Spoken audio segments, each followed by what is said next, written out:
Hello everyone, welcome to my channel Anurag YT day.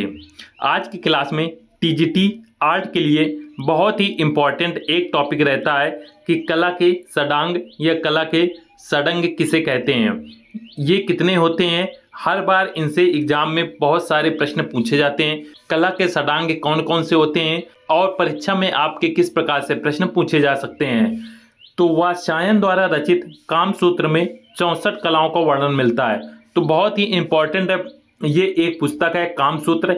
याद रखिएगा कामसूत्र किसने लिखा है, तो कामसूत्र वात्स्यायन द्वारा लिखा गया है और इसमें हमें 64 कलाओं का वर्णन मिलता है।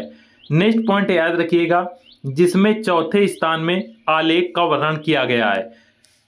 वात्स्यायन द्वारा रचित जो पुस्तक है कामसूत्र, इसमें 64 कलाओं का वर्णन है तथा इसके चौथे स्थान पे हमें आलेखम अर्थात चित्रकला का वर्णन मिलता है। तो आपकी परीक्षा में पूछा जा सकता है कि कामसूत्र के कौन से स्थान पे आलेखम का उल्लेख मिलता है, तो चौथे स्थान पे हमें आलेखम का उल्लेख मिलता है। तथा कामसूत्र के प्रथम अधिकरण के तीसरे अध्याय में 11वीं शताब्दी में यशोधर पंडित ने जय मंगला नाम से टीका लिखा, जिसमें 6 अंगों का उल्लेख है।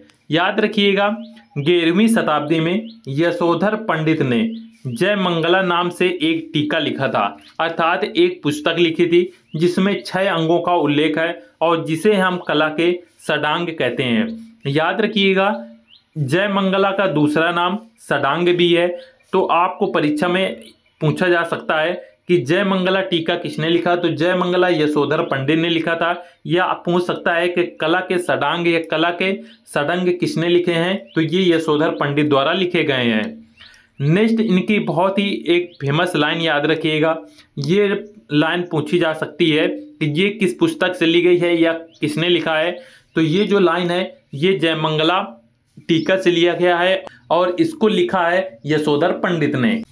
रूप भेदा प्रमाण नानी भाव लावण्य योजनम सादृश्यम वर्णिका भंग इति चित्र षडंग कम।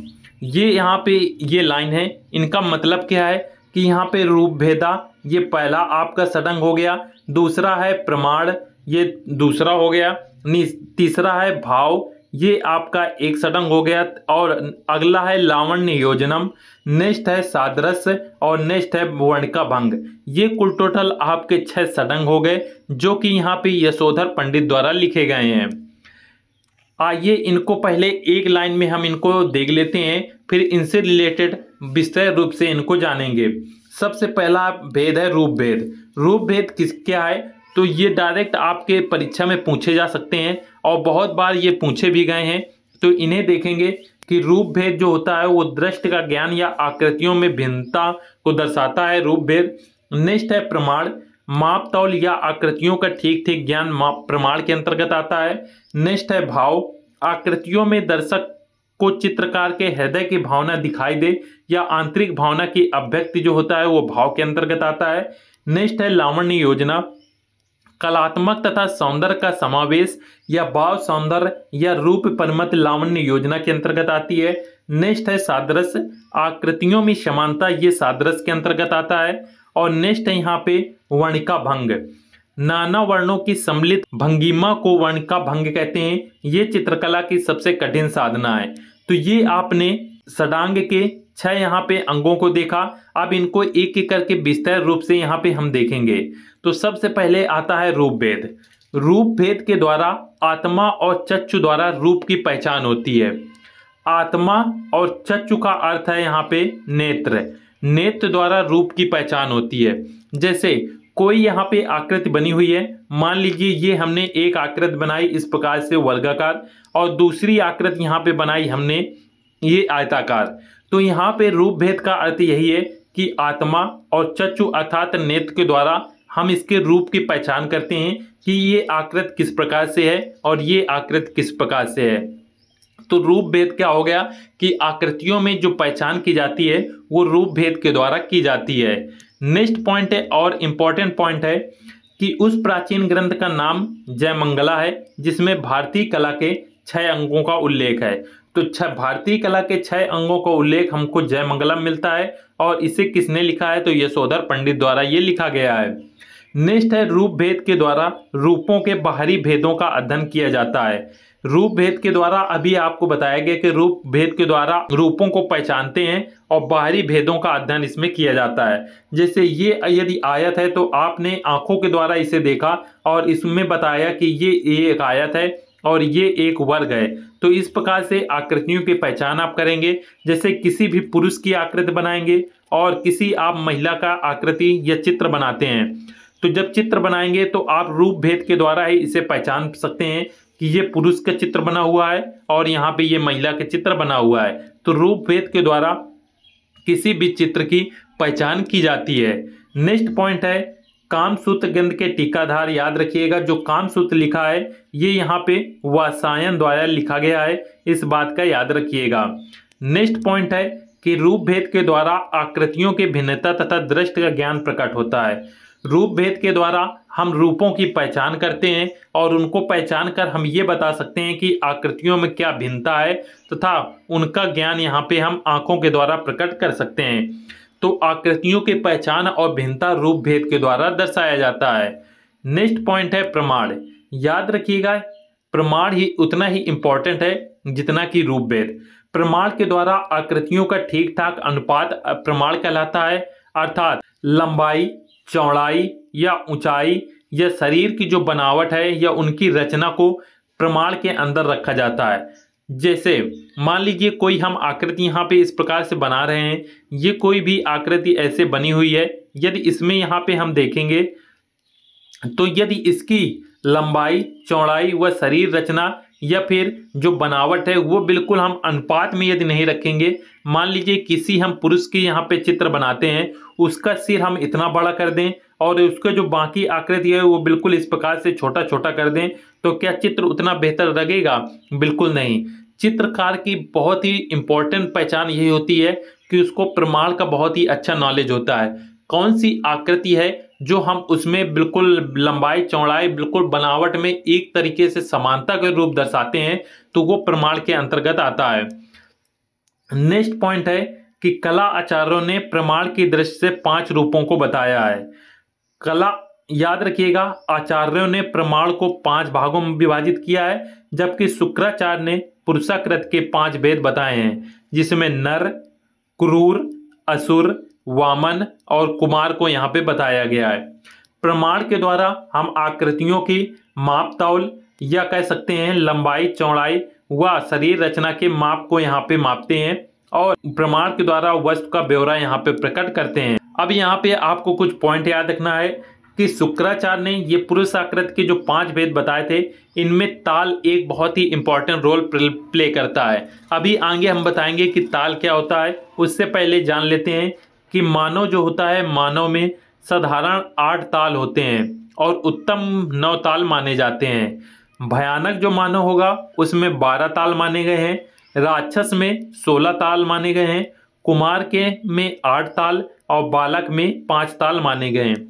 याद रखिएगा परीक्षा में ये प्रश्न डायरेक्ट पूछे जाते हैं कि कुमार में कितने ताल माने गए हैं, तो याद रखिएगा कुमार में 8 ताल, राक्षस में 16, भयानक मानव में 12 और मानव में 8 या 9 ताल माने गए हैं और बालक में 5 ताल माने गए हैं। नेक्स्ट पॉइंट है कि प्रमाण का एक अंश जो होता है वो ताल कहलाता है। याद रखिएगा जिस प्रकार से आपने मीटर पढ़ा होगा, सेंटीमीटर पढ़ा होगा, किलोग्राम पढ़ा होगा, उसी प्रकार से कला में एक पॉइंट याद रखिएगा, जो इसकी एक इकाई होती है, एक इकाई वो 1 ताल के बराबर होती है।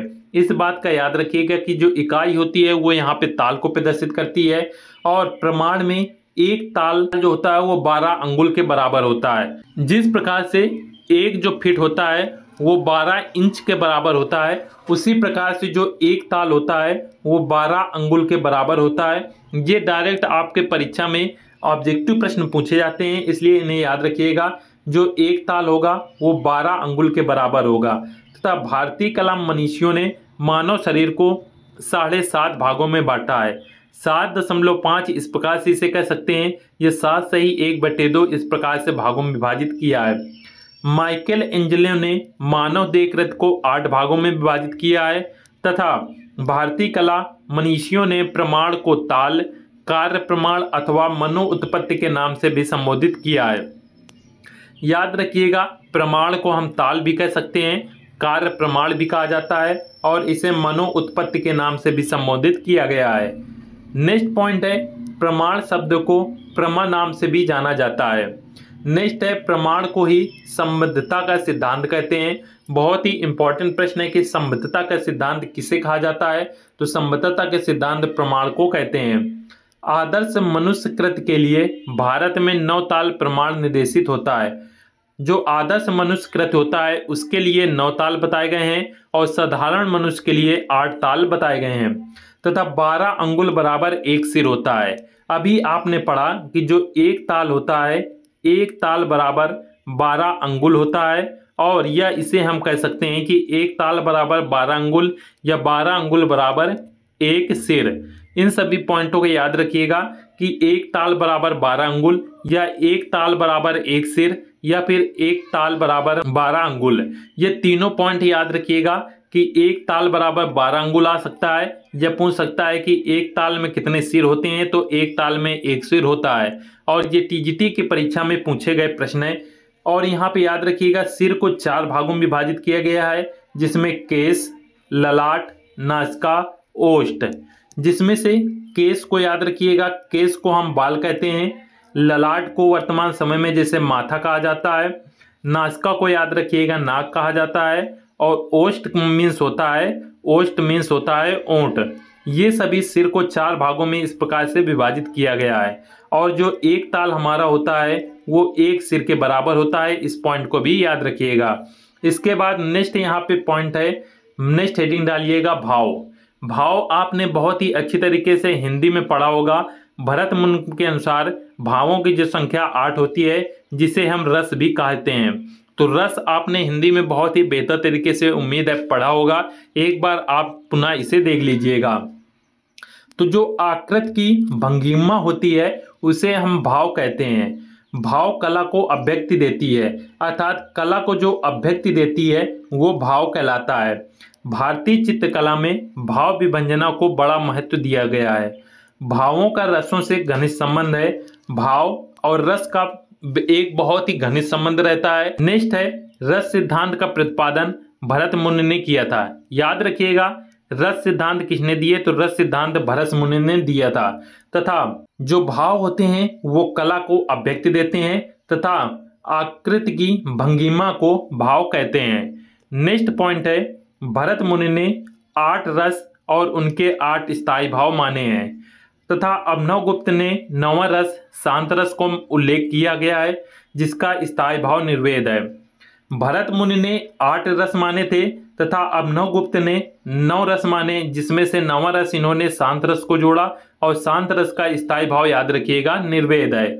आइए देखते हैं रस और इनके स्थायी भाव। याद रखिएगा, श्रृंगार का स्थायी भाव रति होता है, हास का स्थायी भाव हास, करुण का स्थायी भाव शोक, वीर का स्थायी भाव उत्साह, रौद्र का स्थायी भाव क्रोध, भयानक का स्थायी भाव भय, विभत्स का स्थायी भाव जुगुप्सा या घृणा तथा अद्भुत का स्थायी भाव विस्मय या आश्चर्य।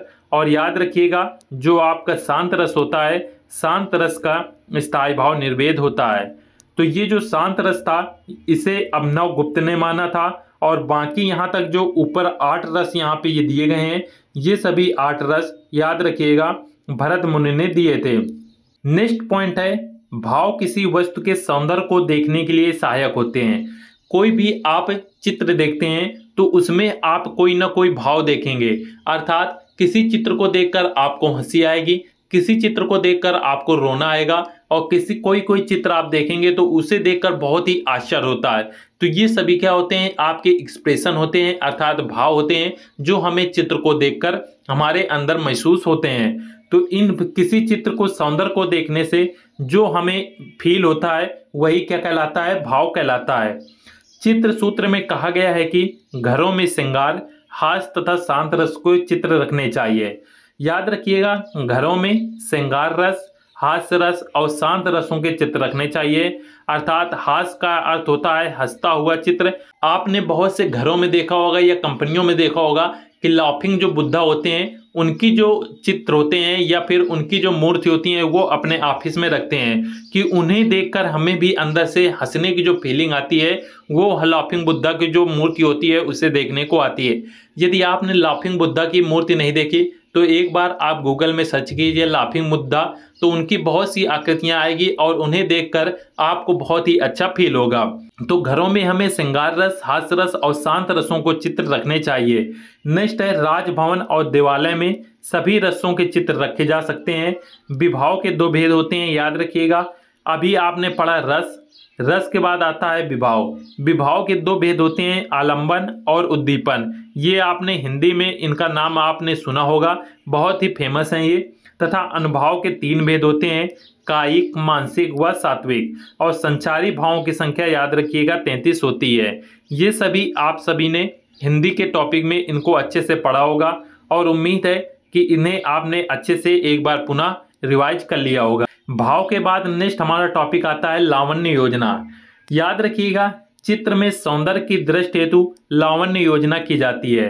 रूप कुमार ने उज्जवल नीलमणि नामक ग्रंथ में कहा है कि जिस प्रकार हथेली पर रखे मोती को हिलाने से उसके आभ्यंतर से तरलता निकलती प्रतीत होती है, उसी प्रकार अंगों में लावण्य झलकता है। लावण्य योजना का अर्थ है रूप का सौंदर्य अर्थात बाह्य सौंदर्य। आपको ये समझ में नहीं आ रहा होगा कि लावण्य योजना क्या है, किंतु आप हमारी बात को ध्यान से सुनिएगा, आपको ये बिल्कुल आसानी से समझ में आ जाएगा कि लावण्य योजना क्या होता है। मान लीजिए किसी चित्रकार ने ये कोई आकृति मान लीजिए इस प्रकार से बनाई गई और इस आकृति को आपने देखा, चित्र में उचित रंगों का यदि प्रयोग नहीं किया गया है तो आप जब देखेंगे कोई भी चित्र तो उसे देखते ही बहुत ही आपको खराब फील होगा। अर्थात बाहरी जो सुंदरता है वो यदि एक समान या जहाँ पे जिसकी ज़रूरत है, मान लीजिए कहीं पे यदि उसकी छाया प्रतीत करानी है तो वहाँ पे डार्क कलर का प्रयोग होगा, प्रकाश दिखाना है तो वहाँ पे लाइट कलर का प्रयोग होगा। यदि उसका अच्छी तरीके से प्रयोग नहीं हुआ अर्थात चित्रकार ने बाहरी सौंदर्य को ध्यान नहीं दिया तो वो चित्र हमारा खराब प्रतीत होगा।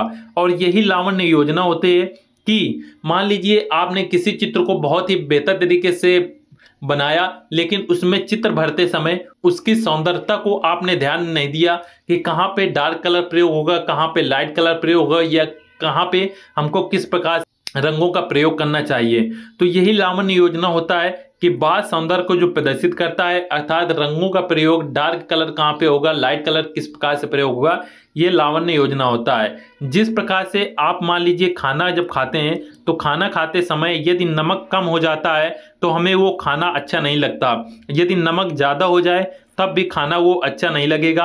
अर्थात नमक जो होगा एक लेवल में होता है तो हमें खाना बहुत ही अच्छा लगता है। उसी प्रकार से लावण्य योजना जो होता है वो बाह्य सौंदर्य को दर्शाता है अर्थात रंगों का प्रयोग जो होता है वो समान रूप से जहाँ जिसकी ज़रूरत है उस प्रकार से की जाती है। अर्थात बाह्य सौंदर्य को बहुत ही अच्छे तरीके से दिखाया जाएगा तभी वो चित्र उभर के आता है।